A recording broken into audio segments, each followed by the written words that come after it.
I used to work at a small arcade on the Boardwalk during my college summers. It wasn't anything fancy, just one of those classic seaside arcades with claw machines, skee-ball, and a couple of those old racing games that hadn't been updated since the 90s. The pay was decent enough for what it was, and honestly, I didn't mind the work. Most days I'd just sit behind the counter, hand out tokens, and occasionally help some kid who got their hand stuck trying to cheat a claw machine. The boardwalk itself was beautiful during the day. Families everywhere, the smell of fried dough and funnel cakes in the air, seagulls screaming overhead. But at night, especially after the crowds cleared out, it was a completely different place. The lights would dim, the music from the rides would stop, and suddenly you'd realize just how empty everything was. Most of the shops would close by 10, but our arcade stayed open until midnight on weekends to catch the late-night crowd, mostly teenagers trying to kill time before heading home. I was working a Saturday night shift, and it had been dead for hours, like completely dead. I think I'd seen maybe 3 people come in since 9, and all of them left within minutes. Around 11:30, I started doing my closing routine early, just to pass the time. I was counting the cash drawer when I heard the door chime. I looked up and saw a man standing just inside the entrance. He was probably in his 40s, wearing a dirty grey hoodie and jeans that looked like they hadn't been washed in weeks. His hair was greasy and hung down past his ears, and he had this weird, twitchy energy about him. But what really got me was his eyes. He wasn't looking around the arcade like a normal person would. He was staring directly at me. I gave him a polite nod and said something like, "Hey, let me know if you need any tokens." He didn't respond. He just kept staring. After a few seconds, he finally started walking, but not toward the token machine or any of the games. He walked along the perimeter of the arcade, trailing his hand along the machines as he went, never taking his eyes off me. I felt my stomach tighten. Something about this guy was off. I pretended to go back to counting the draw, but I was watching him out of the corner of my eye. He made a full loop around the arcade and then stopped in front of the skee-ball machines, still staring at me. Then he spoke. His voice was raspy and low, like he'd been screaming or smoking his whole life. He said, "You work here every night?" I swallowed and tried to keep my voice steady. "Just weekends." He nodded slowly, like he was processing that information. Then he asked, "You here alone?" That's when every alarm in my head started going off. I lied and said, "No, my manager's in the back." He didn't believe me. I could tell by the way his mouth twitched into this ugly little smile. He said, "I don't think so." I didn't know what to do. My phone was in my pocket, but I didn't want to make any sudden moves. The guy just stood there for what felt like forever, and then he finally turned and walked toward the bathrooms in the back corner of the arcade. As soon as he was out of sight, I grabbed my phone and texted my manager. I told him there was a creepy guy in the arcade and I didn't feel safe. He texted back almost immediately, telling me to lock the front door and call the cops if the guy didn't leave soon. I walked over to the entrance and flipped the lock, my hands shaking the whole time. When I turned back around, the guy was standing right there, right in the middle of the arcade. I hadn't heard him come out of the bathroom. He was just there staring at me again. I froze. He didn't say anything, didn't move. We just stood there, locked in this horrible staring contest. Then he started walking toward me, slowly, deliberately. My heart was pounding so hard I thought I was going to pass out. I backed up against the door and held up my phone. "I'm calling the cops," I said, my voice cracking. He stopped a few feet away from me, tilted his head to the side and smiled again. Then he said, "I'll see you around." And just like that, he turned and walked to the back exit. I heard the door slam and he was gone. I called the cops anyway. They showed up about 10 minutes later and searched the area, but they didn't find anyone. They took my statement and told me to call if he came back, but that was it. My manager let me close early that night, and I swear I checked over my shoulder the entire walk to my car. The weirdest part, 2 nights later, I was working another closing shift and I saw him again. Not in the arcade. He was standing on the boardwalk just outside the windows, staring in at me.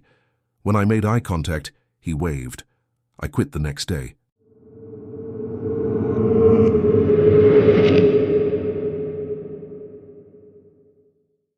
This happened about 5 years ago when I was 16. My family used to rent a beach house every August, and it became sort of a tradition for me and my younger sister to sneak out at night and walk the boardwalk. It wasn't anything crazy. We'd just get ice cream or play some games at the arcade. Our parents were pretty relaxed about it, as long as we stuck together and came back before midnight. One night, we decided to stay out a little later than usual. It was a Friday, and the boardwalk was still pretty crowded even past 11.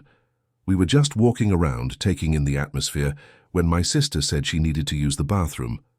There was a public restroom near the south end of the boardwalk, so we headed that way.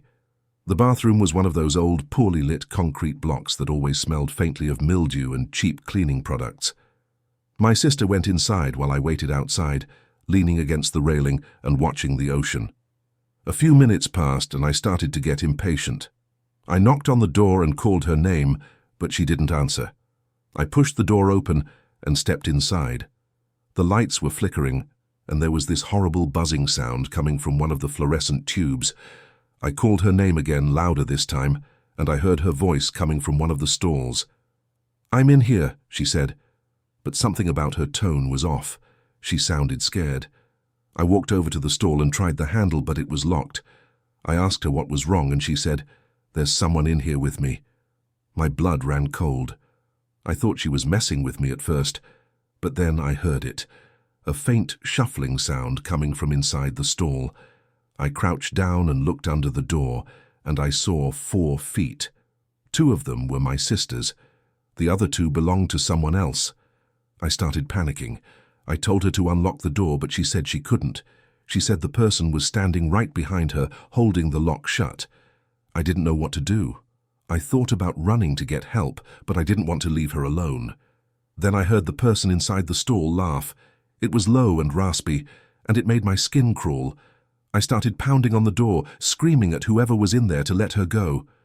Suddenly the lock clicked, and the door swung open. My sister stumbled out, crying and shaking. I grabbed her and pulled her toward the exit, but before we got out, I looked back at the stall. The door was still open, but there was no one inside. We ran all the way back to the beach house and told our parents everything. My dad called the police and they searched the bathroom, but they didn't find anyone. They said it was probably just some creep trying to scare us, but that didn't make me feel any better. We didn't go back to the boardwalk for the rest of that trip, and to this day, my sister refuses to use a public bathroom alone.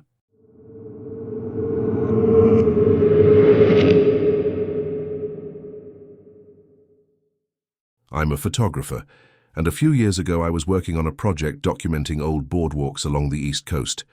I'd visit these places during the off-season when everything was closed and the crowds were gone. There's something hauntingly beautiful about an empty boardwalk in winter. The peeling paint, the rusted rides, the way the wind howls through the abandoned buildings. I was shooting at this one particular boardwalk in late November. It was a small town, the kind of place that completely shuts down after Labor Day. I arrived around sunset and spent a couple of hours walking around taking pictures. By the time I was done, it was almost completely dark. I was packing up my gear when I noticed something odd. There was a light on in one of the buildings at the far end of the boardwalk. It was an old arcade, and the sign above the door was broken, hanging at an angle. I thought maybe someone had left a light on by accident, but as I got closer, I realized the light was moving. I could see it through the windows, a faint, flickering glow, like someone was walking around inside with a flashlight. I figured it was probably just the owner or a security guard, so I decided to knock and let them know I'd been taking pictures in the area. When I got to the door, I found it was slightly ajar. I pushed it open and called out, but no one answered. The inside of the arcade was a mess. Dust and debris everywhere, machines covered in graffiti. The light I'd seen was coming from the back of the building. I followed it, my camera still hanging around my neck. As I got closer, I realized the light was coming from a small office. The door was open, and I could see a figure sitting at a desk, their back to me. I knocked on the door frame and said, "Hey, sorry to bother you, I was just taking some pictures outside." The figure didn't move. I stepped closer and said, "Hello?" That's when I realized it wasn't a person. It was a mannequin, dressed in an old arcade uniform, sitting at the desk with a flashlight propped up in front of it. My heart started racing. I backed out of the office and turned to leave, but the front door slammed shut. I ran to it and tried the handle, but it wouldn't budge. I started panicking, pulling and yanking on the door, but it was like it was locked from the outside. Then I heard footsteps behind me.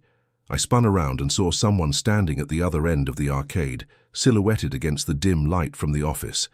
They didn't say anything, just stood there, watching me. I screamed at them to let me out, but they didn't move. I pulled out my phone to call for help, but there was no signal.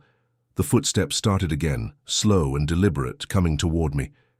I didn't wait to see who it was. I grabbed one of the old arcade stools and smashed it through the window next to the door. The glass shattered, and I climbed through, cutting my hands in the process. I didn't stop running until I got to my car. I never went back to finish that project, and I never found out who was in that arcade.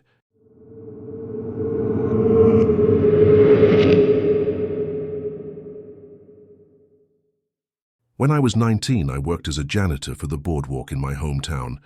It wasn't glamorous, but it paid well, and most of the time I worked alone, which I preferred. My shift started at 2 in the morning, after everything closed down, and I'd spend the next 6 hours cleaning up trash, hosing down the walkways and making sure everything was ready for the next day. One night in early October, I was working my usual route when I found something strange. There was a jacket lying on one of the benches near the pier. It wasn't unusual to find lost items, people left stuff behind all the time, but this jacket had something in the pocket. When I picked it up, I felt something heavy inside. I reached into the pocket and pulled out a wallet. Inside was an ID, some cash and a note. The note was handwritten, and it said, "I'm sorry.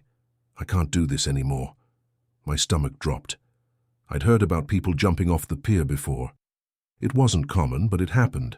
I immediately called my supervisor and told him what I'd found. He said he'd contact the police and told me to leave the jacket where it was.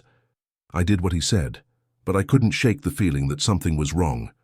I kept working, but I couldn't stop thinking about that note. About an hour later, I was cleaning near the south end of the boardwalk when I saw someone standing at the edge of the pier. It was a woman. She was wearing the same jacket I'd found earlier.